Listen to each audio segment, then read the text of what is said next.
Hello, welcome to the Steam Release Podcast. I'm your host, Dewey, looking exceptionally orange, but that's just how it's going to be. And joining me, as always, is the lovely, the diabolical, the devilish, Brody Pie. Hello. And also, how are you? Oh, I'm doing well. I'm doing very well. And joining us also on this spooky, well, we're not really night here in North America yet, but joining us for this spooky evening is Happy Kitty. Oh. Happy __ Kitty. So you gotta have that extra pause there. But, yep. And yeah, we're all here for episode 101. 101 donations, 100, not 101 games, thankfully. That would be too long, but we've got a lot of games to talk about. So without further ado, I gotta hit the right panel, which is what have y'all been playing this week? So, and I guess starting, Brody, do you want to go first, or should we let Happy Kitty go first? I think I should go last. Okay, all right, Happy Kitty, what have you been up to this week? Well, like any avid 14 fan, new or old, I've been preparing for Endwalkers. I got my main class leveled up to 80. I am working on my gear, and I finished the relic weapon, which looks like crap. You do all that work and it's like it's a turd. It is. It's a good thing 14 has glamour. Yeah. But I also played a very special game which happens to be on our list this week for Halloween. I played that yesterday. It was about 2 hours. It was very stimulating. Ooh, should we get into it when we come across it on the list? I'm so excited about this. I will definitely talk more about it when we get to it on the list. Okay. We'll keep it a surprise for now. Yay. All right, I'm mildly worried now. Okay. What have I been up to? Well, I played 3 games this week, starting with Blue Fire. When it load, there we go. Got to scroll down because unfortunately there's this Halloween sale going on, and so I've got to shift everything when we come to stuff that's on sale. Anyhow, I've had this game in my library for quite a while. I think it came in a humble bundle, but this is I realized I came to the end of this year, and I've been playing a ton of games from 2018 to 2020. I've not touched hardly any 2021 games, and so I'm making it my mission to try to play at least 2 2021 games every week until the end of the year, so that when we have our best of 2021, I can actually talk about something. But unfortunately, I buy games on sale, and most 2021 releases don't really go on sale. But not a steep sale, at least. So, but anyhow, Blue Fire. Blue Fire is it's like a 3D sort of Zelda-like action game where you're running around this castle and you're trying to find just the way forward, basically. And there is an underlying narrative that I don't quite understand yet. I'm about I'm technically only. I definitely played more than I wanted. It's saying I have an hour and a half on record. I've played it far more than an hour and a half. I think I have at least 4 hours on record. Steam's not counting my hours correctly, but I've got at least 4 hours in. I'm into the sewer levels, and some sort of disaster happened, and you're just trying to uncover it. But for the most part, it's just a very quiet game. There's a little bit of soundtrack, but it's not kind of noticeable. The audio is pretty subtle. It's just kind of a somber, weird experience that I'm enjoying, but I feel like it really leans more towards those looking for just the gameplay, because it's got great platforming. The combat is, it's there, but the platforming is quite fun. So, but yeah, it's Blue Fire, and it just recently had a update, a major update, which fixed a bunch of issues. So my opinion on it was a lot more negative until I think on Thursday the update dropped, and then I jumped in and was just like, oh, this feels so much more smooth. They went and fixed it. They went and fixed some issues. So it's cool. The developer's quite active working on it. They've done at least one free major DLC so far this year, and they only launched in February, so they're quite active working on this. Oh, and there's one more thing. There's just like, they don't need to do this, but you unlock emotes in this game where your little guy does these funny little emotes, and I don't know what they're for, but you just unlock them and you just do these cute little emotes, and I'm like, what's the point of this system? But I'm still going through the effort to unlock it just because. But yeah. Oh, it is like super cute character though. So yeah, I would love to see him do some emotes. Yeah, he does like a little boogie, and then he does like the spin on his head thing, and then there's another one where he's like waving. There's one where he does like the like where he just does this little hoppy dance. I don't know. Just it's cute. It is cute. But it's very very strange setting that I'm still trying to figure out. But besides that, I played another game, Metal. There's so many games with metal in it. Metal Unit. This is published by the Korean company Neowiz, but it's a little pixel art game that kind of combines an RPG with some roguelite-like elements. And I say it combines it because there are levels that are not don't function as a roguelike. There's like a boss level or a story mission where, you know, it's not a case where you're trying to die and then retry sort of thing. A die and it takes you back to the beginning. No, they just have like traditional levels. But then they also have some roguelike elements.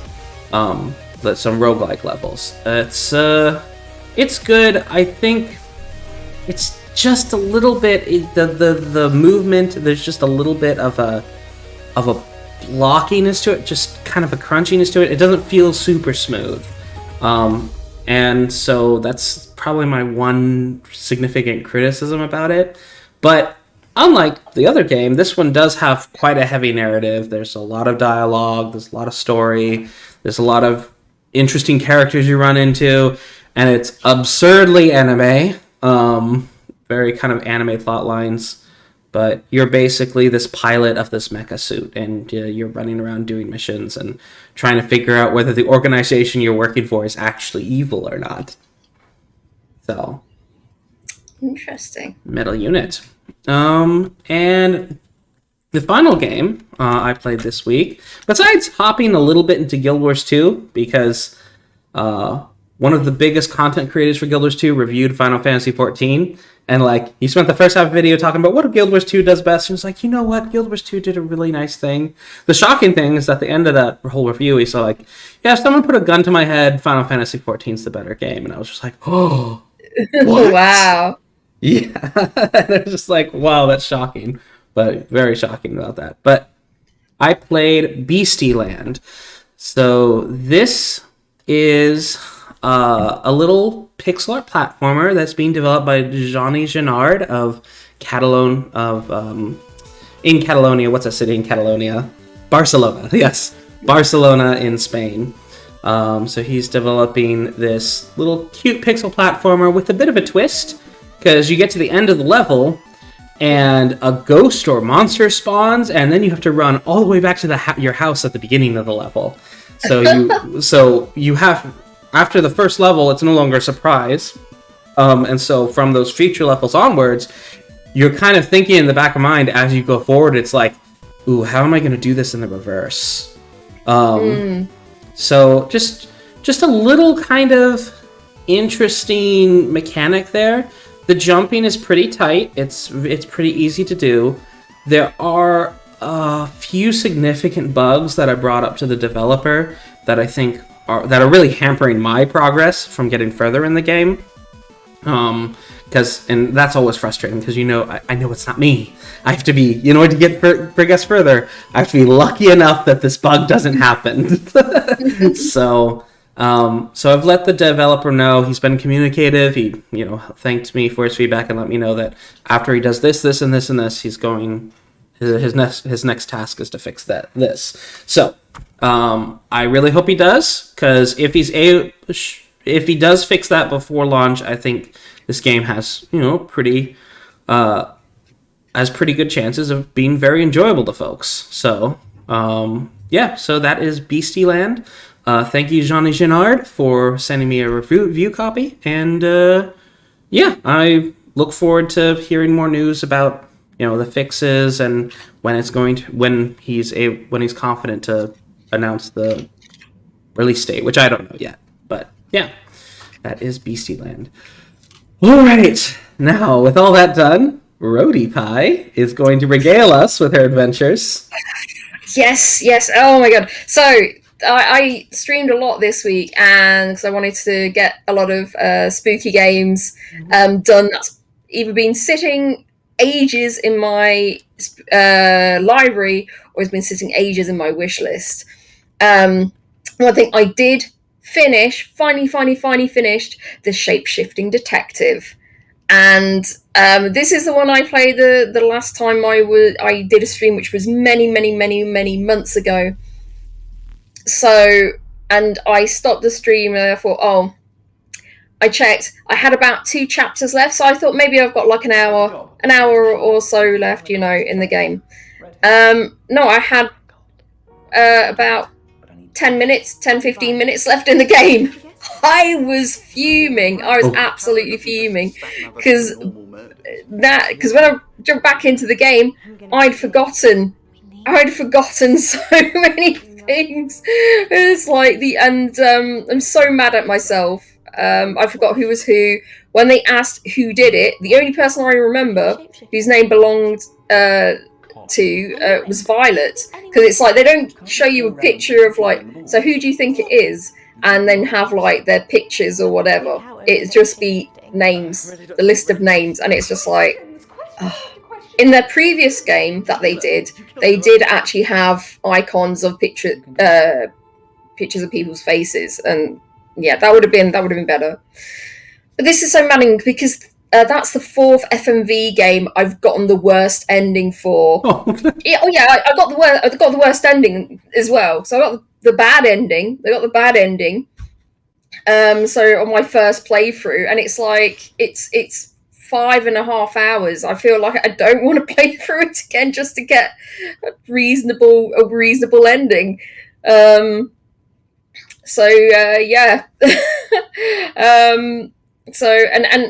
when it finished, it said you could resume again. So I clicked it, but then it was just like my final decision has just been played through all over again. So I was like, no, stop, no. Take me back to where branches, please. Yeah, exactly. So it was just, this was very, very upsetting. But undeterred, I thought, I'm going to salvage this stream. I'm going to play through a few shorter point-and-click games from Octavi, Navarro. I played The Supper. Surprisingly funny, fantastic artwork, really nice story. I loved it. It's just so nice, and it is very short, but they've taken how this free short game, and they've put so much into it, but it's just like very, very easy, easy puzzles, but you kind of just want to get to the story sort of thing, through the story. But yeah, there was it was really, really fantastic story. I loved it, and it was just really great artwork. The second one I played of theirs was The Librarian. Really nice artwork. Quite nice puzzles as well. I'd say this is definitely more on the puzzle heavy side than The Supper. But I feel like there was bad story motivation, because the idea is there's been a problem at the library, and you go over there to find out what's happened, sort of thing. And it was just, I kind of don't want to give too much away, but yeah, it was just it just left you with more questions than answers, really. It's like why is it like this, etc. Why is the town library like this? And so you are helping from that request that there's a crisis with the library, but why? Who sent the request? It's really weird. So yeah, the story wasn't as great, I didn't think. That's the weak point in that one. And then I played Dinner with an Owl, Dinner with an Owl. It's another free game. This was a surprise sleeper hit. I didn't know what to expect. Really nice free game, great twist, and again, this is one that I didn't want to.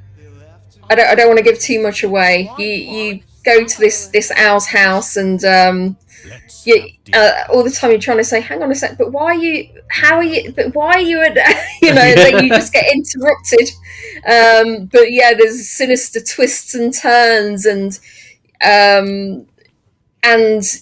it's one of those ones that you have to stick with it. You have to stick with it till you can get out of it, sort of thing. It's really good. And then I did on another stream. I played through and finished Simulacra. Simulacra.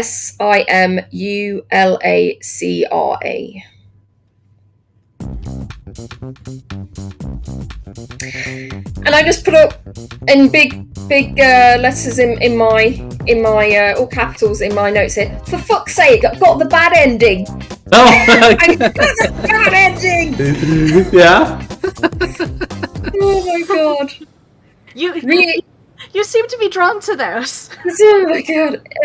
Every FMV game that I seem to play, any sort of decision, it's like I always try and go, well, I don't want to upset anyone, so I'll just play it safe, blah blah blah. No, that's not how you're supposed to play an FMV game. Take risks, be mean. Either you go in, be super mean, or you just agree with everything the other person is saying. That's it. Butter people up or be like an arsehole. That's the way you play FMV games. But yeah, it's really compelling. I wanted to finish it in one sitting. It's fantastic. Didn't know what to expect again. There's some jump scares in there.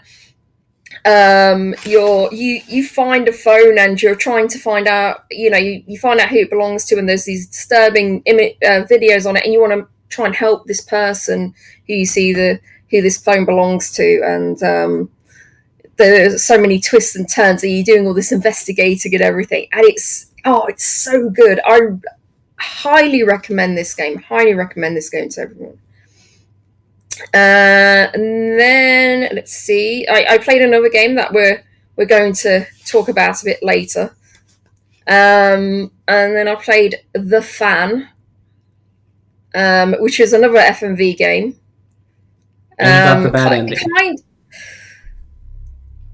Bad ending for my character, good ending for me. I feel. So this is a FMV game light. There's only some FMV elements. What you're doing is you're playing through a series of photographs. So you are a serial killer. You like a horrific one. You kidnap women and do horrible things and then murder them. So, did I want to win that scenario?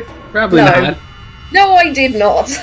So I wanted the person to escape, basically, and it's this. So as you can see, like when these screenshots, they're actually just that is the game. It's not. It's like just photographs that you're having to. You're basically dumpster diving through most of that game. Seriously, just you go through all these really grotty places, and you just like trying to find. They're like a kleptomaniac or something. It's like, oh, I've got to find that box that I took a picture of them proposing to. Oh, and I've got to find this. So yeah, and and it's just bad. It's just bad, and I sabotaged myself so the victim could escape. So I didn't win the game, but I felt like I won the game. Yeah, I wouldn't recommend this game at all. It's just there's no. I feel like there's not a lot of character building, like with you, the person that you're playing. It's so you have no like, oh, why are they doing this? There's not a narrative drive, because no. serial killer protagonists can be very interesting. We've had entirely TV shows about it, and they just didn't make anything about the character really compelling. Exactly, but there's nothing really compelling about this at all. Mm-hmm. And I played A Mortician's Tale. I still need to play that one. So this is a kind of, I'd recommend it if you kind of know what you're getting into, because this is more of a visual novel and more kind of like an educational kind of game. So which I'm not mad at it. This has this sort of like nice story that you kind of get through like emails. So you just started work for this mom and pop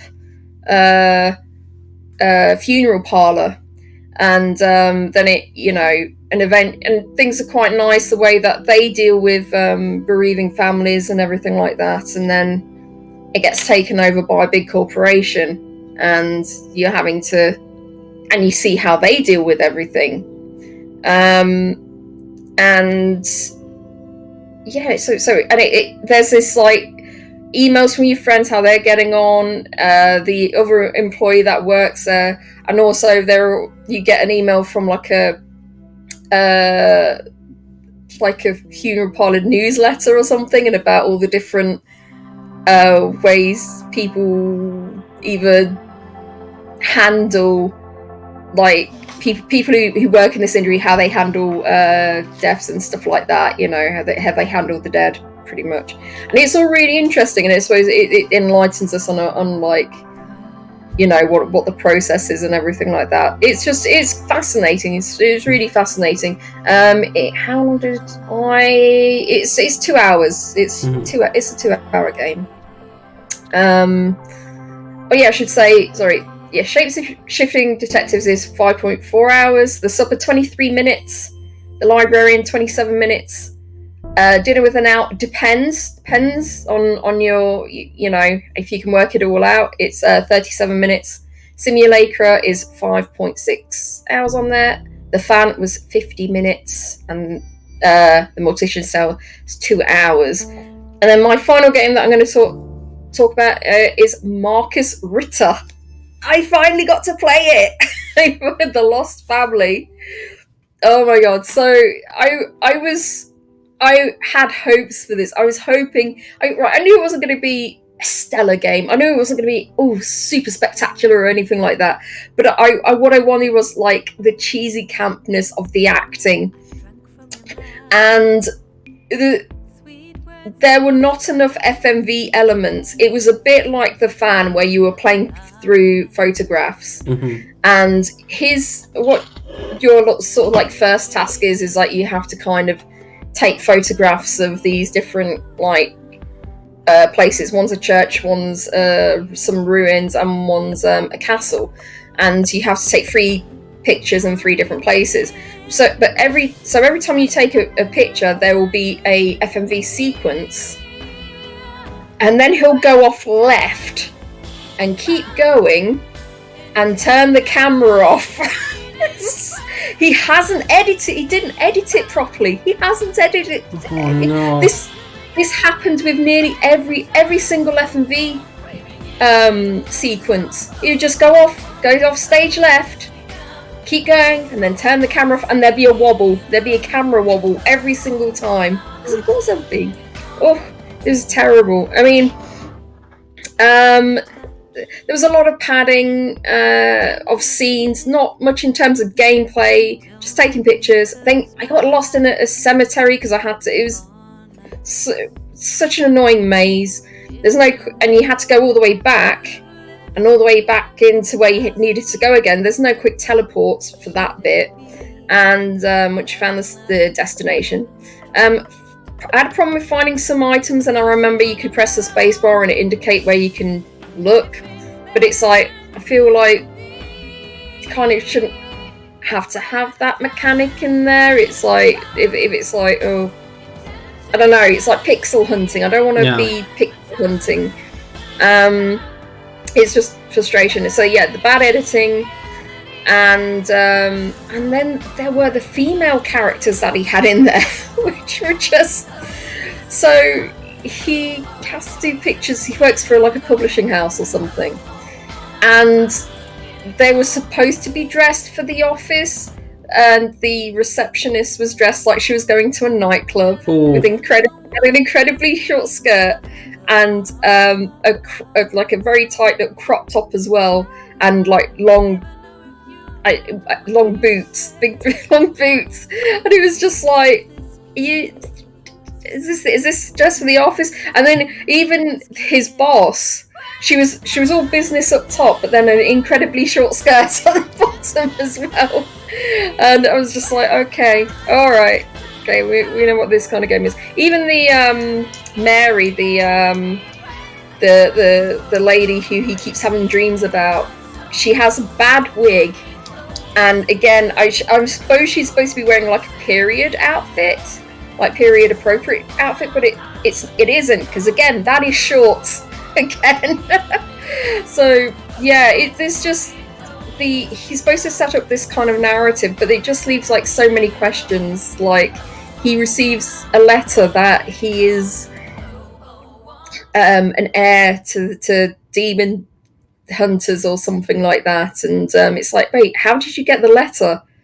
It looked like Mary had written it or something, but then how would she know his name's Marcus, and why is it in a normal kind of billing envelope and not like a, I don't know, something with a wax seal or something like that? You know, it's.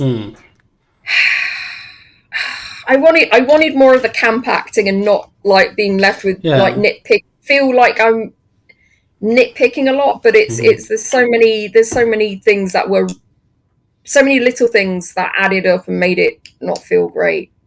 Yeah. Yeah. So yeah, but that's my last game. Didn't sell the premise as much. Oh well. Yeah. So the question is, will you be playing the next Marcus Ritter game? This was 2 hours of frustration. Now this has gotten the money, the Kickstarter money.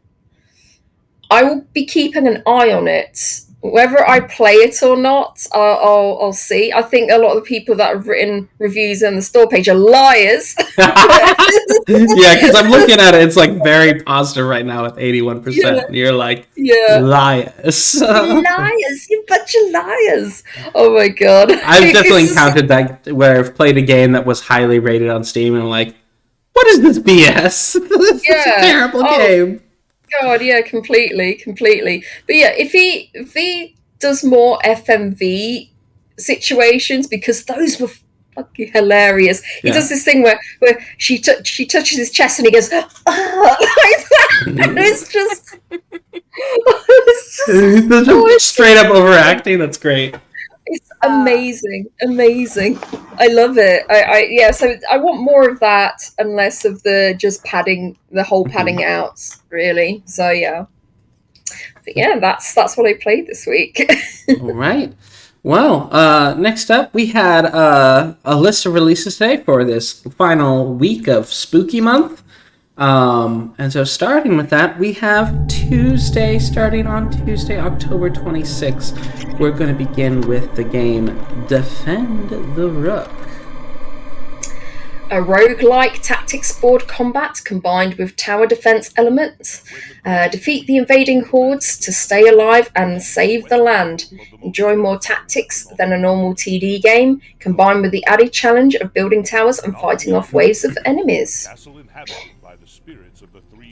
So this looked kind of interesting to me. I do like grid-based combat. It's a little more...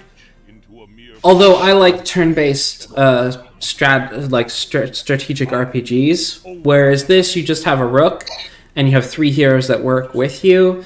I'm just like, that's not as compelling to me, but it does seem like at least like a sort of puzzle to solve, which can be quite interesting. Yeah, I don't think I've ever seen a tower defense on a chess-like board either, so that seemed kind of interesting. Yeah. And it looks like you can have different playstyles as well, which means that there are multiple ways to solve a problem. And usually with tower defense games, it's like, if you get the setup wrong, you're done. Yeah. Yeah, I like the style of it. I really like the artwork and everything. And yeah, there's this sort of isometric grid. I really like that as well. Really, it's a bit different. But it's standing at very positive at 82% with 52 user reviews. And it's currently 10% off right now at $13.49, and that's for the next 45 hours. Yep. Okay, very cool. But yeah, that is Defend the Rook. Started after that, and it is $16.19 USD at 10% off. Next up, we have Kathy Rain Director's Cut by a developer we know, Clifftop Games. The award-winning point-and-click adventure returns in the director's cut with an extended story, additional puzzles, and new areas to explore. Witness the rise of an iconic detective as you uncover a dark, sinister truth hiding behind the calm exterior of a small rural town. I've had this game. I have the original game on GOG, and I've been meaning to play this game for so long. And now that the Director's Edition has come out, it's like, do I go back and play the original and then pick up the Director's Cut, or do I just buy the Extender's Cut? Because from what I was reading, it's quality of life changes, which are really good, because I think some of the mechanics were a little jank in the original from what friends have told me.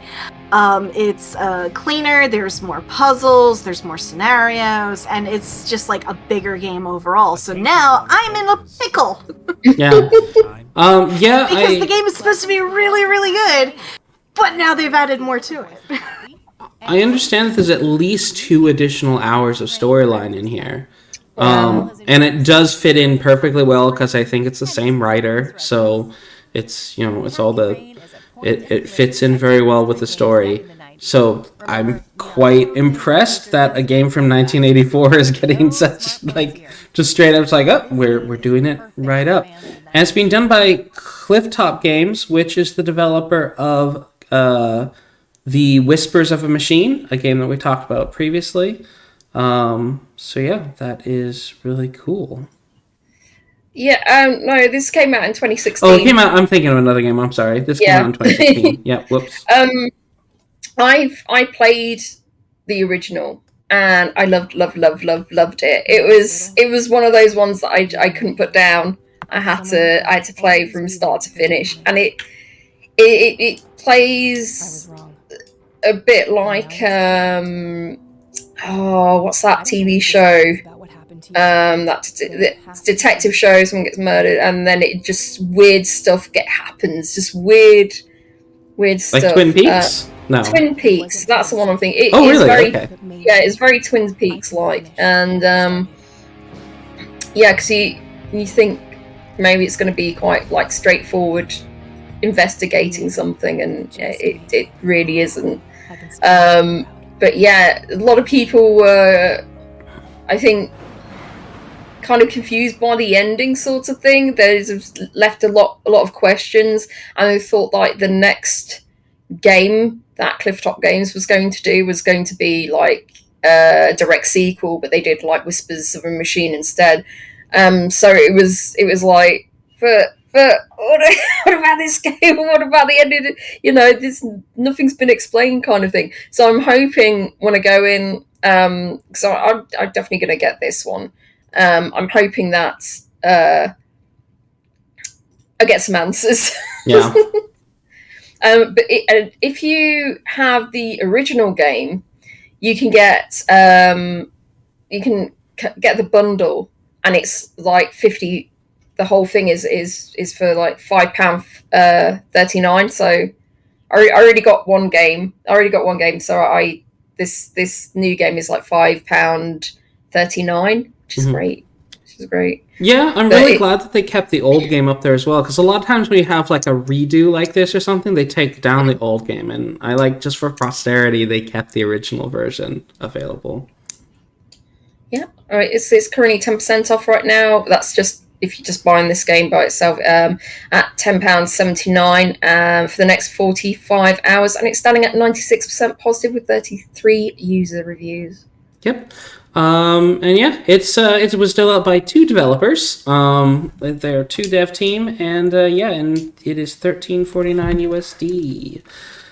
Next up is Grotto. Grotto is a mystical narrative-focused experience. You are the soothsayer, the one capable of talking with the stars and unveiling their messages. In a time of turmoil, the tribe of the valley turn to your powers of divination and come to you for guidance. Interesting. I'm trying to figure out what the sort of... so it seems to be mostly a visual novel type sort of setup, but I'm wondering if there's any sort of particular gameplay that's going on. So, because it's interactive fiction... So from my understanding is it's your choices, how you interpret the stars and your ratings decide whether or not the tribe survives or not. Oh. And as someone who's done a lot of tarot reading, there are a lot of things left to interpretation. And you could think your interpretation is through the roof. However, the person that you're reading could be like, what the hell are you talking about? Yeah. So it's really more than just reading the signs. You've also got to read the situation and read the person as well. So this game is like right up my alley personally. And I'll probably be taking a more in-depth look at this one.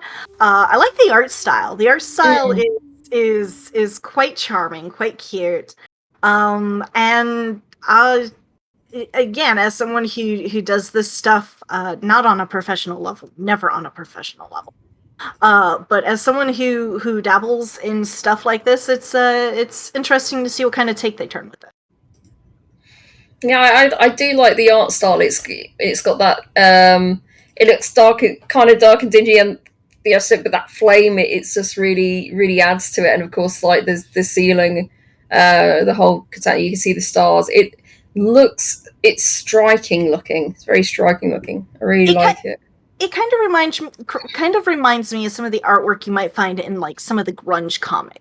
Yeah, definitely. It almost has a Darkest Dungeon look, actually. Yeah, it kind of almost has that. Speaking of which, Darkest Dungeon 2 is in early access now, so if you want to pick it up. We won't talk about it yet on the show, but it's in early access. This is standing at 100% positive with 19 user reviews. Yep. And it's 10% off right now at £9.26 for the next 45 hours. And the developers Brainwash game, they created The Longest Road on Earth and Non-Guns Doppelganger Edition. It is $11.69 USD right now. Okay, next up we have Bad End Theater. Select your protagonist and explore a variety of terrible fates. I'm going to read about this game. It's scrolled further down. It says, "Welcome to Bad End Theater. Select your protagonist and explore a variety of terrible fates. The decisions you make in one story will affect the others. You can toggle these behaviors to open up new paths. Unfortunately, every path leads to a bad ending. Can you find a way to save this unlucky cast?" Playtime is 1 to 3 hours to see all endings. It's a puzzle game, so this varies widely. There's 40 40 plus endings. Oh wow, that's a lot of endings. And they say that you can get all endings in around 1 to 3 hours. How short are these? From what I understand, a single playthrough is like probably about 20-25 minutes. Because it's a short play that you're going through. But they do have just a lot of branching, so... It seems like 1 to 3 hours is a bit of a short sell. If each episode is like 20 to 25 minutes. Especially if you're going for all endings. I'm very curious about this. Yeah. Is that someone who keeps getting bad endings, you know? This one basically has 39 bad endings or 40 bad endings and 1 good ending. So maybe. Or maybe just a bad ending that's just not that bad. As bad? Yeah. Maybe. It's standing at 96% positive with 382 user reviews. And it's currently 10% off right now at £6.47 for the next 45 hours. I'm trying to see if okay, you can use the skip function to skip text that you've already seen. And this player finished the game in about 70 minutes. An extra 15 to see if anything special happens if you get a certain point, and a bare number of endings required. I'm a bit of a fast reader, but 2 to 3 hours does seem like it's assuming you don't skip any previously seen text. Oh, okay. Oh, okay. So it's even shorter. So wow. it is a very short game. But it's very cute artwork, I have to say. Very cute artwork, and it's impressive that they do branch it that much. I do like it. I also do like that it shows it, branching off, like maybe keep track of where you need to go, sort of thing. So that's interesting because with, like, when I play FMV games, there's so many branches that you can take, and you can't always keep track of like which decisions you've made and what's changed what, really. Yep. But yeah, that is developed by NomnomiNami and is 10% off right now. Offer ending in 45 hours, and it's $8.99 USD. All right, now on to spooky Witchtastic. Witchtastic. Wow. Witchtastic is a challenging 2 to 4 player co-op game about brewing and delivering magic potions as fast as possible.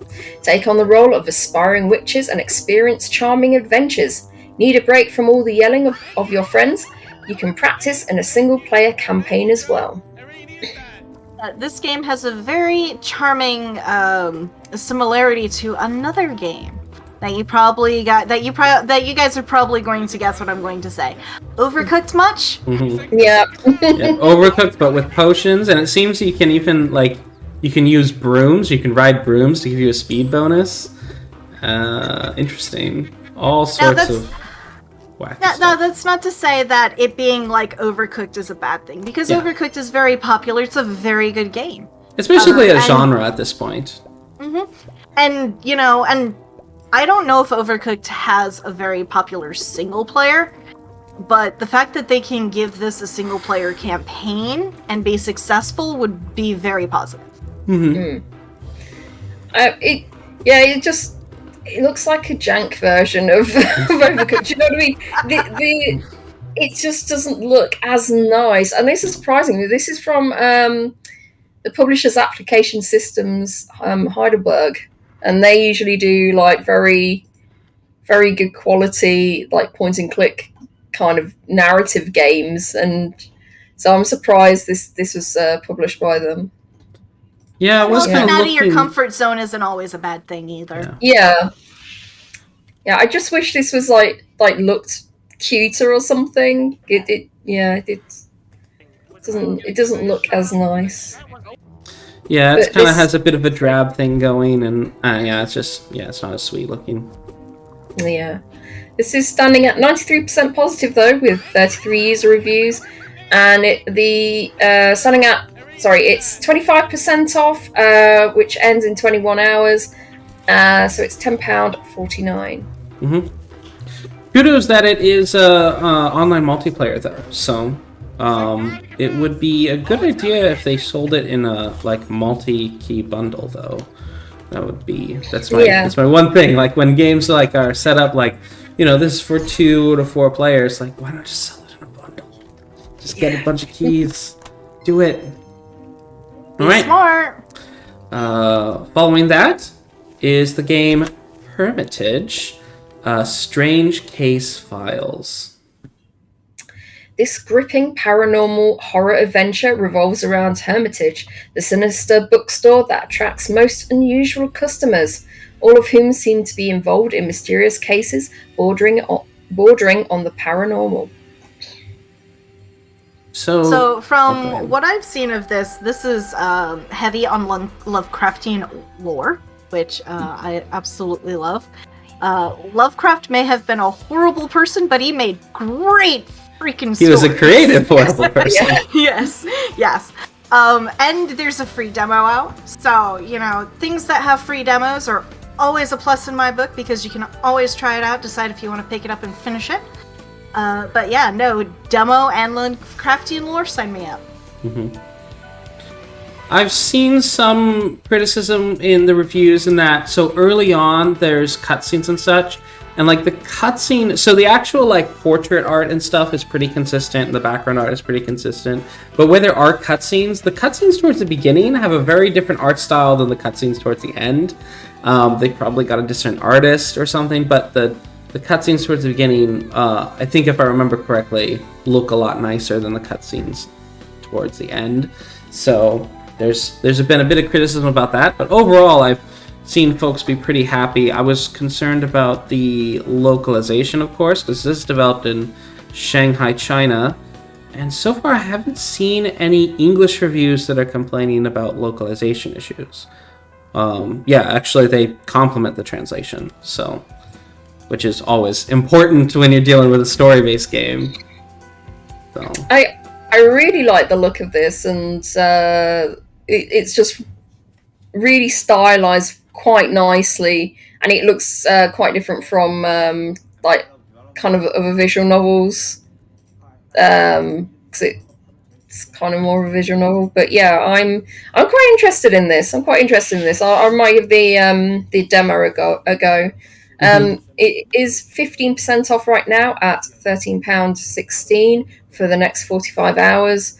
There's unfortunately there's only 5 user reviews. It's not gotten a score yet. So yep, that is $16.99 USD.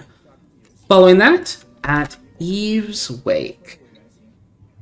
An interactive horror story inspired by Lovecraft's work about surviving a family you never knew and uncovering their sinister practices. Will you embrace them or rid humanity of their taint?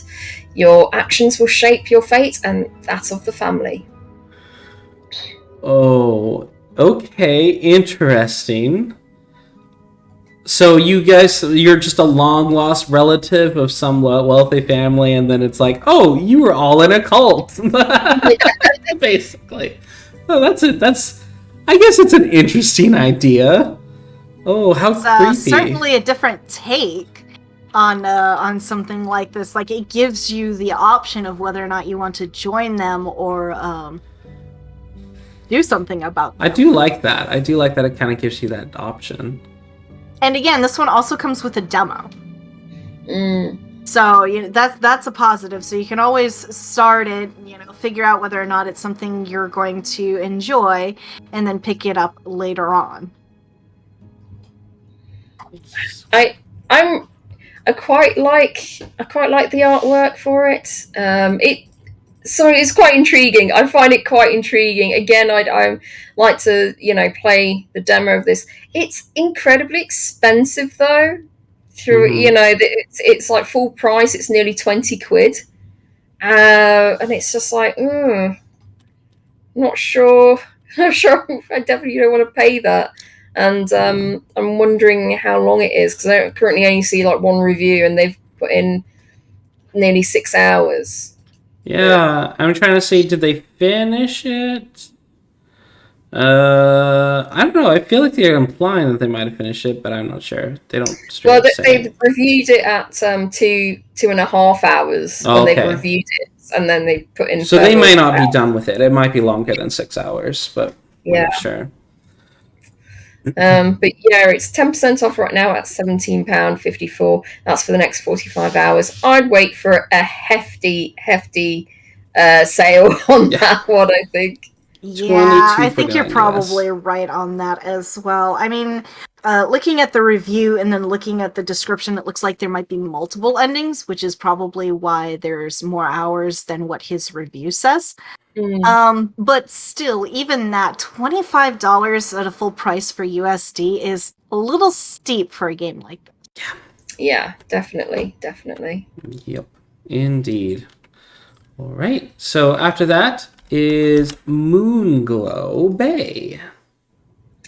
In Moonglow Bay, you play as a rookie angler, working together with friends, family, and neighbours to hone your fishing skills, nourish relationships, and restore a remote town's fractured community. It's I like the premise. I'm not a big fan of the aesthetic. I feel like this particular aesthetic has been used in a lot of games, and so it can kind of be difficult to see whether it's unique or not, actually. Because I look at it and like, wait, which game is this? I don't know. I'm not as a fan of this 3D voxel. I quite like it. You but quite like it? Yeah, no. Yeah, it's because it's fun, It's just things that are not to everybody's taste. But I do like it's kind of like a farming sim, but instead it's like fishing instead, which I really like, and I like the animations that they've shown below the description. It's got great color. It's got great color use. So I put this on my wish list like way back when, but I'm disappointed to see that it's standing at mixed reviews currently at 69% with 97 user reviews. So I'm wondering what the issues is. From what I could see, a lot of the big issue is, even though this is a PC game, you have to play it with controller. Eesh. Have to. Playing with a mouse is an absolutely no-go. That's crazy. And there are a few other bugs, and voice acting and dialogue issues as well. I've seen a couple of the newer reviews where they're like, well, I started this game and then an update came out and it got a little better. So I'm hoping maybe a few more updates come out to iron out some of the bugs that they've been working, and they implement a mouse and keyboard option. But I can see why this game has a mixed review, because as much as I would love to like this game, it's just that's a real killer for me, because if I want to play a controller game, I'll turn on my PlayStation or my Switch. Yeah, completely. It's like, it's surprising again. Like, it's supposed to be a kind of a farming sim, but with fishing, and they use mouse and keyboard. So it's like, why have they not implemented that? It's such a weird thing. Yeah. But and plus the price, it's £19.99 as well. Yeah, and it's not even on sale right now, and it's $25 USD, and I could not see picking up the game with the quality that it is now for this price and feel good about it. Apparently, it did come out too soon. Apparently, they released it sooner than they said they were going to as well, which is like, no, work on it. Stick to your original plan and work on it. You have to push it back so it comes out as a better game. Don't rush these things, guys. No, because you only get one chance to make an impression. Yeah. Yeah. The even reviews, a lot of the negative reviews are saying that like the gameplay is great, the setting is great, and all the rest, but it really is just bugs.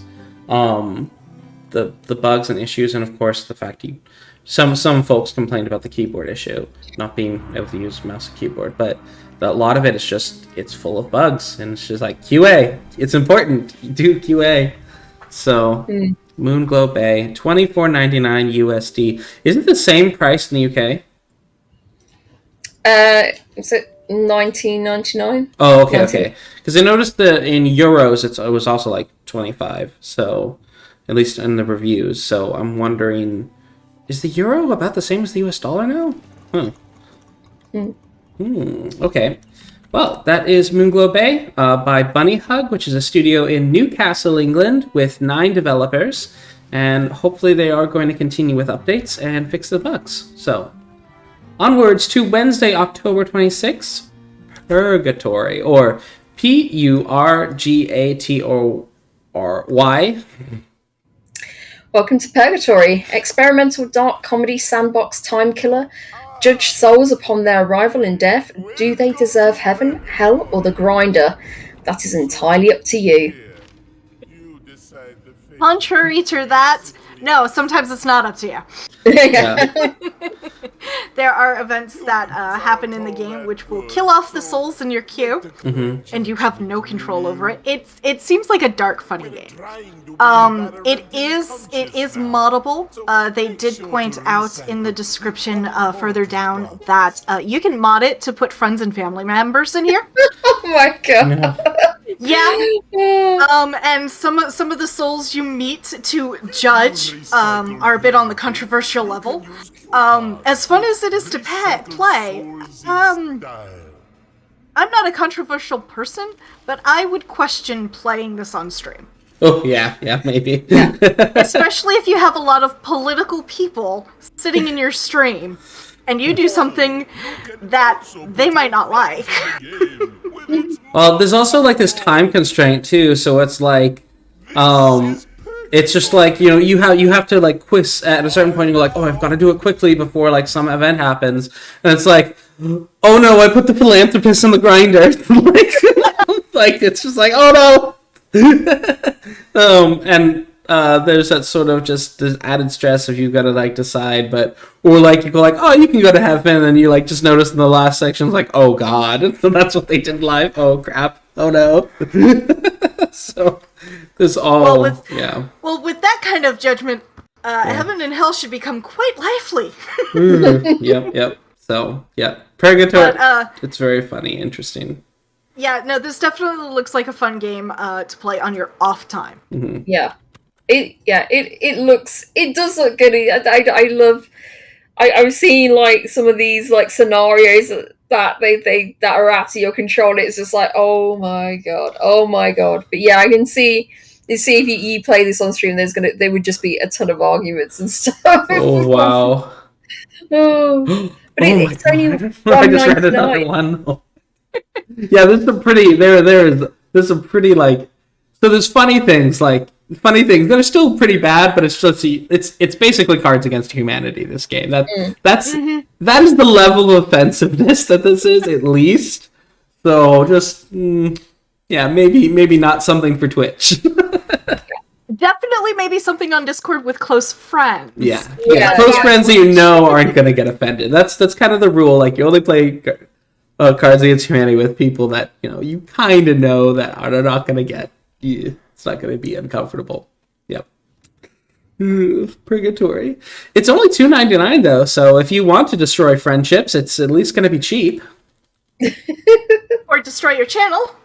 I'm speedrunning getting banned. Oh my word. So. Wish list. Yes, please. Yes.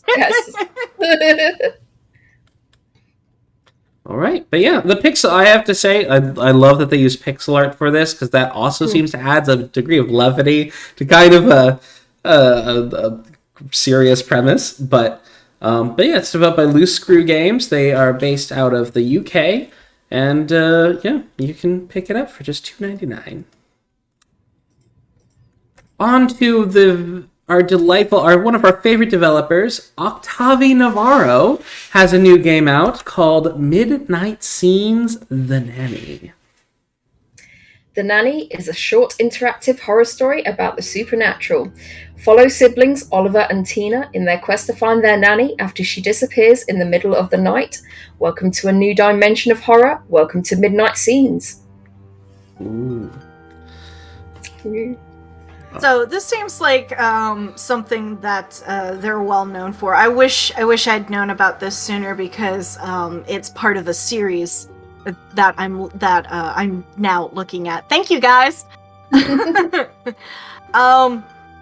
Yeah, it's one of those visual novels that it kind of reminds me of bedtime stories. The spooky book that came out in the 90s. It kind of reminds me of that as far as storytelling. It's just from what I'm seeing. Yeah, it's definitely has that kind of like Twilight Zone kind of vibe to it, especially the previous two games. So I did play this game. I played awesome. This game and I finished it. It's only about an hour long. Wait, I'll let Dewey say what his impressions of this game okay. I was just gonna say it's from what I understand, in Midnight Scenes, it's all an anthology. You don't have to play them in any particular order. It's each a unique story.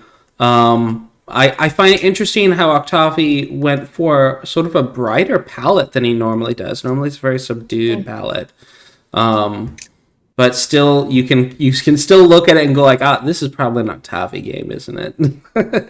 And yeah. So I was thinking about the artwork about this because you see me like with the supper and the librarian. They're very detailed, like very very detailed, like pixel art and everything. And this is like not so much, but it really fits. It really fits with that. Because with that 80s aesthetic, because it's also, it looks like it's on a TV screen as well, so it's like you're watching like an 80s TV show or something like that. So there's like this levity, but as you go along, there are all these like creepy things that just keep happening, and you know that something terrible is going to happen right at the end. But when it happens, it's just like, this is. Out of all the ones he's done, this is the scariest one he's done. This is an absolute masterclass on horror. I wouldn't recommend that Dewey play it because I know you don't like horror games. I'm really bad with horror.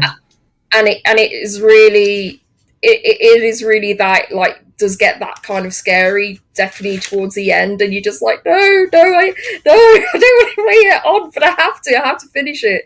And it's horrific as well. But there was still elements of humor that he had puts into his games. There's still that, but there's again so much wrongness as well. But I fully recommend it. It's only £2.60 till the 3rd of November, so it's 10% off right now. Yep. And it's 100% positive. Yep. With 25 user reviews. $3.59 USD. So you know what? Less than a coffee. It's worth if you want to get scared for an hour. There you go. Awesome. I'm always happy to see another Octavi game. He's so prolific. So it's always cool to see another title. On to Thursday, October 28th. Next title is Black Widow Recharged. Defend your spiderweb from an onslaught of bugs in this frenetic revival of the cult classic twin-stick shooter, all while jamming to an infectious original score by Megan McDuffie. Play solo or tag in a friend for local co-op across 30 unique challenges or the endless arcade mode. Yep. This is the remake from a game from 1984 that I meant to talk about. But yeah, so Black Widow, this is actually published by Atari, so I was kind of debating whether this really counted as an indie title, but the indie label at this point is like almost like all the genres that aren't 3D, third person, high def games. So it's basically anything that doesn't fit in that category appears to be an indie nowadays. but it is still actually developed by a small team, Adamvision Studios and SneakyBox. They just got sort of the licensing rights, I assume, from Atari. Maybe they got some financing, but it is still a small team that worked on it. They did a great job of maintaining the kind of look of the original game, but just updating it for more modern appearance, and still kind of showing restraint on not going really high def. So, yeah. And with a game like this, showing that kind of restraint is a good thing, because you want to introduce new people to it, but you also want the people who played it way back in the day to go back to it and go, yeah, I remember this. This is cool. Now this gives the definition blast to the past a really good solid.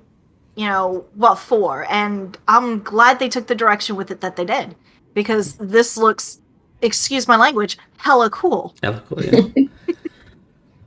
I'm just really impressed because I was looking. So they do claim that this was the first twin stick shooter. So not here. I think they say it's just the revolt of the cult classic twin stick shooter. Revival of the cult classic. But I was looking up, and there does seem to be a bit of debate as to what the first twin stick shooter was. But I didn't spend too much time researching. But this is one of the first ones, and I find it really interesting that one of the first twin stick shooters was about a spider on a spider web. That's really creative, and I know that they probably did it that way because of tech limitations. Like, this makes a really simple world. You're on a web, and you have these little characters. It's just the constraints of technology really made for some fascinating creativity back then. So, yep. Yeah, and it's $7.99. I don't know. I kind of like. Should it have been like a little bit cheaper? I don't know. Yeah. But $9.99 USD. I think with it being published by Atari, it's probably the cheapest it would have ended up as. But yeah. But yeah, it's Black Widow Recharged. So this is very much just an arcade game. It's not anything crazy. It's just some 30 levels, 30 challenges, and the basic level, and I think there's also an endless mode. Endless arcade mode. Yeah, endless arcade mode. Yeah. So, yep. All right. Following that, Sacrificial Lighthouse. You're a girl called Maya who ends stranded in Ireland with a lighthouse during a storm. What is this strange place? How did she get there? What do you do next? Explore this small island and lighthouse to understand what happened to Maya. Right, interesting. So I do wonder, seeing that they have some interesting grammar at spots, I'm hoping that the game doesn't use too much dialogue. But I don't see any dialogue. It seems to be mostly visual storytelling. I really like the way it looks. I like the paper cutout kind of look to it all. Paper Mario RPG kind of thing. Yeah. She looks like super cute and everything. It's the later sequences. Until the later sequences, and it's like. Well, one of the features that they promote about this game is the game is with an overwhelming storyline that will crush your heart, leaving behind a gaping void of hopelessness. Wow, what a way to advertise. Oh my god. At least it gave you a heads up though. Oh yeah. When it talks about some of the other features, it makes me wonder if maybe there's a replay value. So maybe, RowdyPie, if you do decide to get this, maybe you'll get something other than the bad ending. I'd play it through first and it's like, oh no, I feel I'm getting the good ending, and then no, you get the bad ending straight away. but in all honesty, it does seem the artwork is super cute. I love the 2D cutout stuff, and as dark as the colors are, it's not overly mute. Yeah. So that's a positive as well. Mm-hmm. Yeah, because we've seen a lot of games that don't quite achieve that. This isn't doesn't look muddy with its artwork. It's really good. It's standing at 100% positive with 22 user reviews, and it's 20% off right now at £4.95, and that's for the next 20 hours. Yeah, with that, they claim that it's gonna. It seems that the game's about an hour long. I think, judging by the reviews, that line of leaving behind a gaping void of hopelessness. Is this gonna? Only one thing has ever done that to me, and that's Grave of the Fireflies, which, by the way, was in theaters at the same time as Totoro. Like, they were paired together. So I wonder which one was showed first. So anyhow, but yeah, I don't think it's meant to be taken to heart. I think if you go into this with lightheartedness or a bit of lightheartedness, it might not be as bad as you might think it is. And when I talk to friends, they're like, I don't like horror. I don't like horror games. I don't like horror stories. I don't like horror movies. It's like, well, if you go into it with that mindset, of course you're not going to like it. However, if you go into the mindset that it's just a game, it's meant to be fun, you might be surprised at what you discover from it. Yep. All right, onwards to quite the opposite of this, Sunshine Manor. Sunshine Manor is an 8-bit blood-soaked horror RPG that hits you as Ada. His dream was the opposite, Dewey. Are you sure? Not anymore. Dare to spend the night in the haunted Sunshine Manor, she encounters ghosts, demons, blood-soaked horror, and more in this prequel to 2016's Camp Sunshine. Which was very much in the similar as this. Well, it is the opposite if you're looking at color palettes. Yeah. Weird. So yeah, I like the sort of interesting premise where it's like, you've been dared to go sleep in a mansion, and then of course, like that's, if anyone ever asks you to do that, just like, you know what, this is going to be the shortest horror movie ever. No, I'm going home. Everyone lived happily ever after. So, but yeah, it looks like it's a neat kind of puzzle game adventure with some freaky enemies. I always find it neat when a pixel art game can really kind of make for some disturbing scenes. It's like, oh, that's talent. And there's a doggy that you can pet. And pet the dog, 100% awesome game. Yes. Sorry. No, you're fine. There are some interesting mechanic gameplays to it. Apparently you have some sort of supernatural power to defeat the supernatural coming after you. Your friends are kidnapped after they dare you to sleep in this haunted house overnight, so you have to go save them. Kind of like instant karma. Yeah. Sunshine Manor. It's 15% off right now at £8.74. The offer ends on November 4th. It's only 3 user reviews though, so there's no score. Their previous game was Camp Sunshine, which is very positively reviewed. So I would hope that this one's gonna carry that on. It looks like the game might be around up to 6 hours long, 3, 6, 4, something like that. Somewhere around there. You can pet the dog. All right, next. Saint. Oh, and this is 15% off right now at $11.04. Up is Saint Kotar. Saint Kotar is a psychological horror detective game set in a cursed valley in rural Croatia. Investigate the disappearance of your relative in the occult-ridden town of Svelti Kotar as you switch between conflicting realities through the eyes of 2 godly men. So I like the premise of this, and then it's really leaning heavily into religious horror, where you have these two very devout people, and you're seeing the existential horrors that exist for them, and it is developed by some Croatian devs as well. So I guess just people in the Balkans just know that their region is just haunted, so they're leaning into that. I gotta appreciate that. I like that it's gonna have a lot of religious iconography and references and stuff. I always find that really fascinating when devs kind of don't shy away from that and lean into it. I think that's always really cool because there's a lot of depth you can kind of add with additional undertones going on. So that's quite cool. This seems like it'll probably be a really great game if you can get past the horrible, cringy dialogue and voice acting. Yeah. And the views are mixed right now, so I'm wondering. And that's the biggest complaint, is the cringy dialogue and voice acting.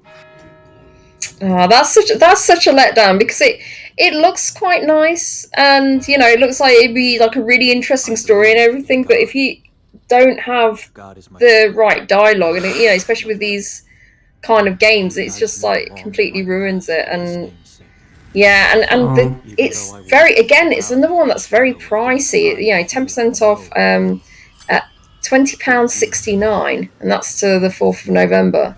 And again, like you said, it's starting at mixed at 60% with 15 user reviews. But a really quick fix for these guys that would probably have improved their score. They only have full audio in English, which I'm like, it's set in Croatia. You're Croatians. Why not have full audio in Croatian as well and just have a setting for English subtitles? Because look, for most people are not going to be able to tell whether your Croatian acting is bad or not. Like it's just gonna feel immersive, and for most people who aren't in Croatia and don't necessarily speak a Slavic language, that it's just going to be Simlish to them. It's like, okay, there's some audio when they're talking to each other. If you don't have the budget for or the director of something for really excellent acting, like just have it in your native language, please do. Like just do that. It would actually probably have helped the experience a lot. So, yep. But yeah, that's unfortunate that kind of held it back. I'm also saw that there's some control issues, but those are all maybe not easily, but those are all addressable by just the devs alone. When it comes to voice acting, there's a bit more effort that goes into that. So, yeah. Wow, darn it. I was hoping that it would be voice acted in Croatian. But oh well. But yeah, so Saint Kotar, developed by Red Martyr Entertainment, that is primarily, I think it's like a 3-dev team for the most part. So really neat first title to have out there. Just I hope it's going to continue to get patched.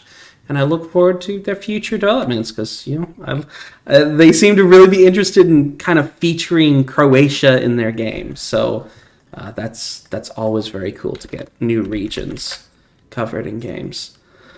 All right, following that, Happy Game. Is this Kitty's game? Game. A little boy falls asleep to a horrible nightmare. Can you make him happy again?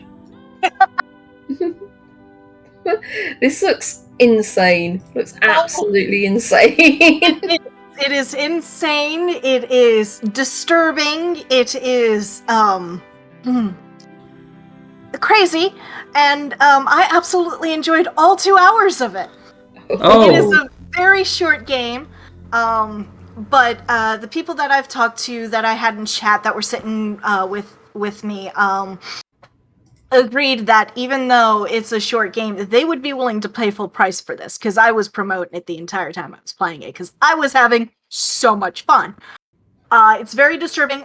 There is a dog in here. You can pet the dog. Nothing bad happens to the dog. Oh, phew. That's good.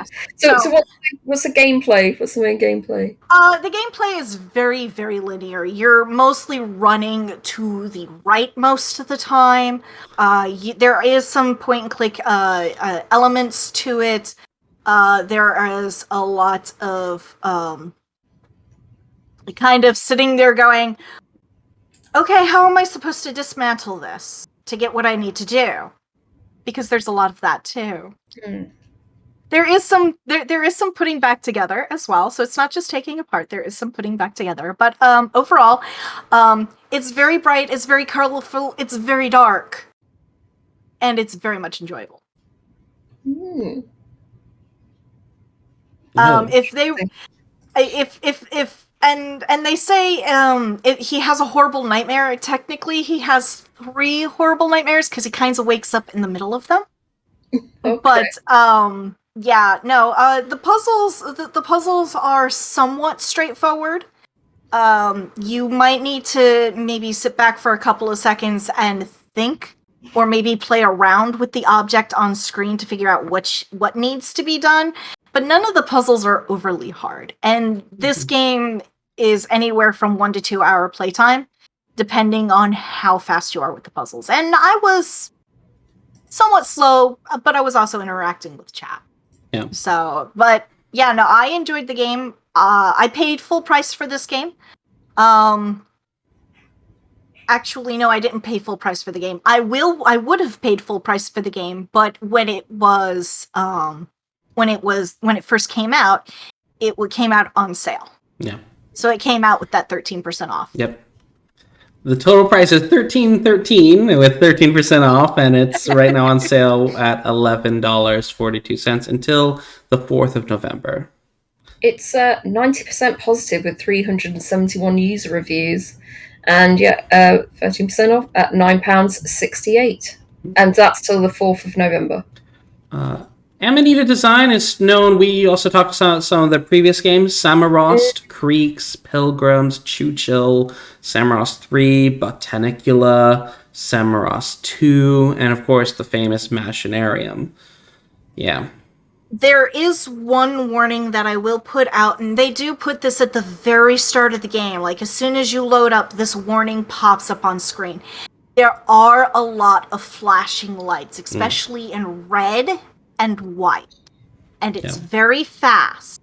Now, it isn't prolonged and usually doesn't last more than 5 seconds, but I know that can trigger it for something. Yeah. So if you are planning on picking up this game, please be aware there are triggers. Mm-hmm. Yeah, for epilepsy. Yeah, I gotta look out for that. Yep. Okay, so following this, that is Happy Game. Next up, Printersim. In this point-and-click resource management sim, you only have 2 weeks to print a report off for work. You have no ink, no money. Now get to it. That report isn't going to print itself. I love the trailer for this. I think when I was looking through the list, it was like this one could have been easily skipped over, but then I watched a trailer. I was like, no, I've got to add this to the list. I've got to add it. So as I was watching the trailer, I was in voice call with another friend, and my husband was sitting over to the left of me, and I just started laughing. And all I could say was, what the, as I was watching this, and my husband goes over and he goes, what? And I said, oh, this is just too much. And it really was, and this is definitely on the wish list for me as well, because there is definitely an overarching story behind this, and I want to know what it is. Yeah. It's just hilarious, It's like you've got no money, so you're selling like couch cushions and all the couch seats and everything. It's fantastic. It's fantastic. It claims for hours of content, many secrets. There's a lot of stuff, and the last thing they put as under features is the ramblings of a madman, which means your 2 weeks are going to be not so fun, because you're probably the madman cursing this printer that just keeps running out of ink. It's a free demo as well. There's a free demo.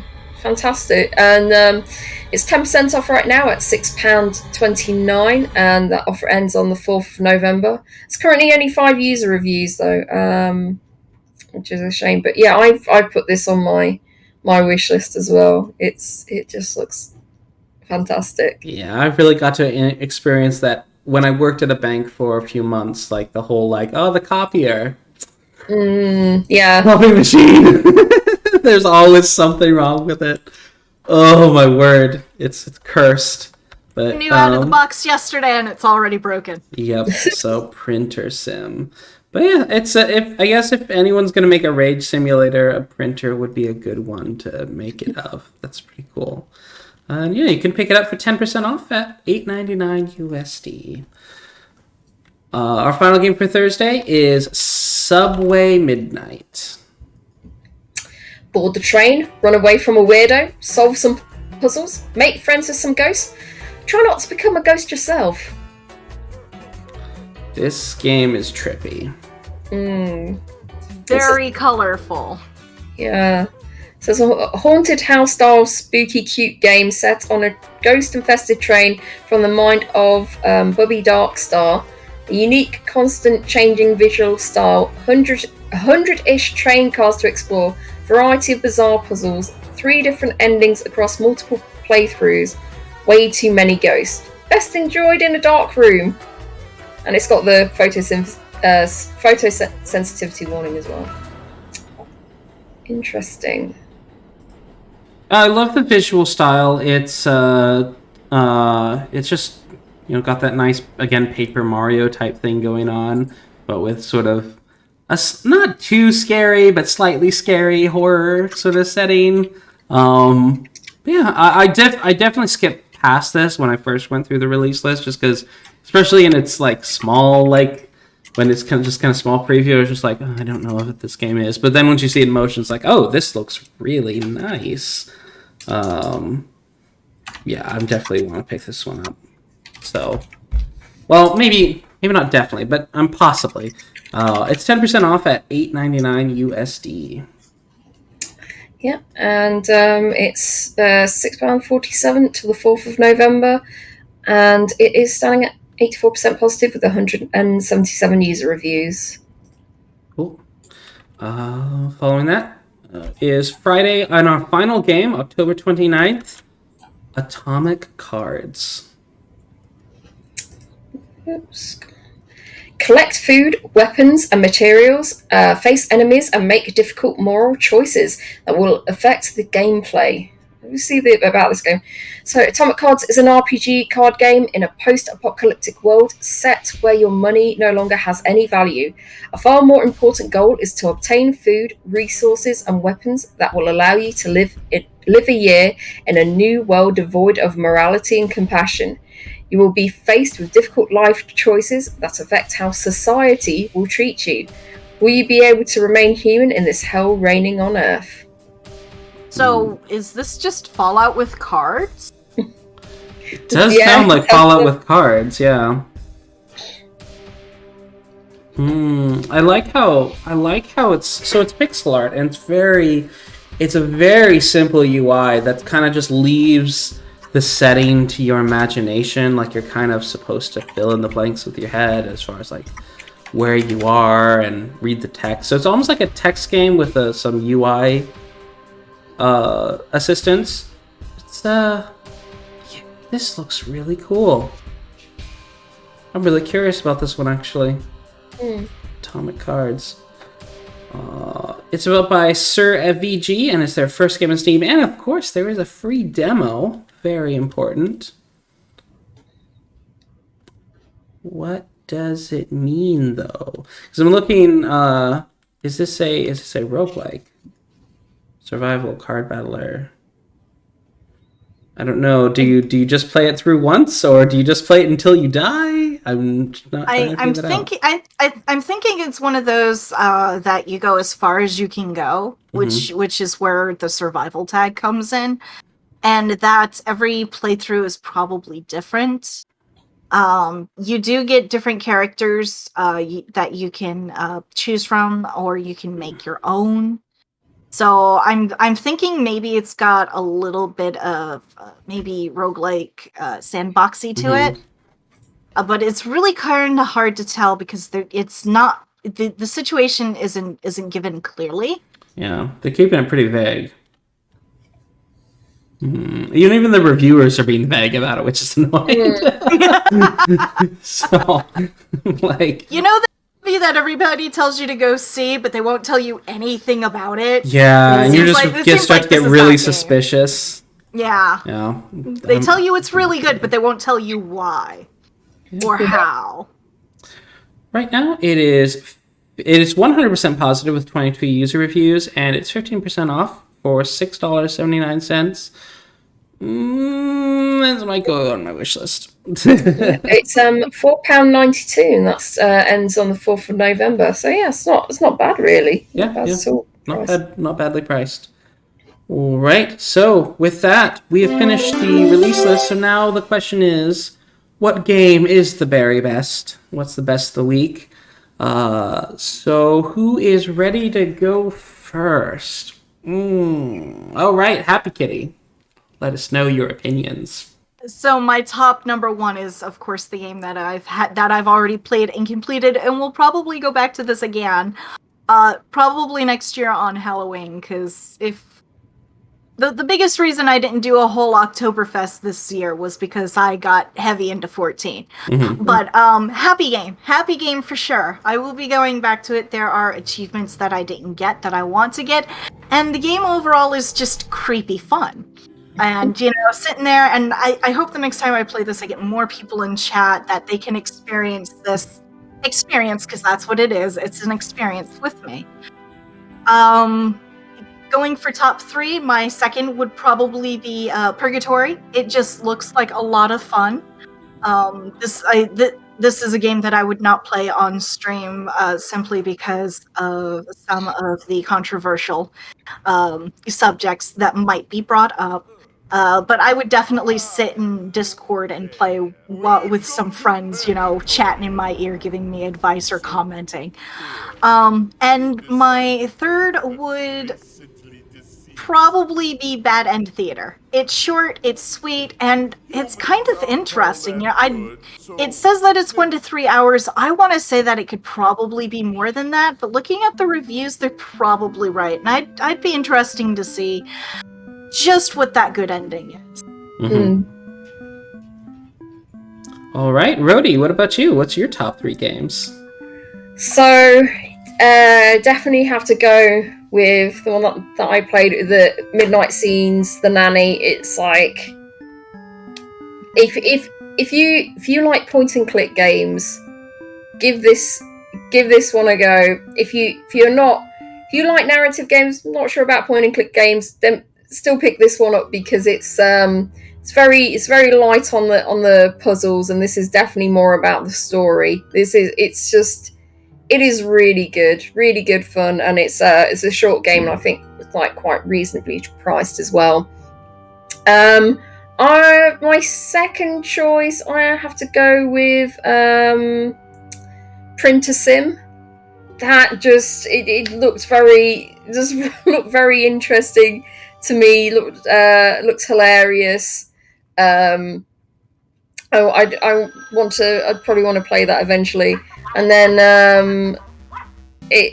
I think Bad End Theater. I think that's one is on the list for me as well, because it seems reasonable, especially because it keeps track of all your sort of like decisions as well, that you can like have a look at, like which branching thing that you need to do to get a particular branch, which I very much like.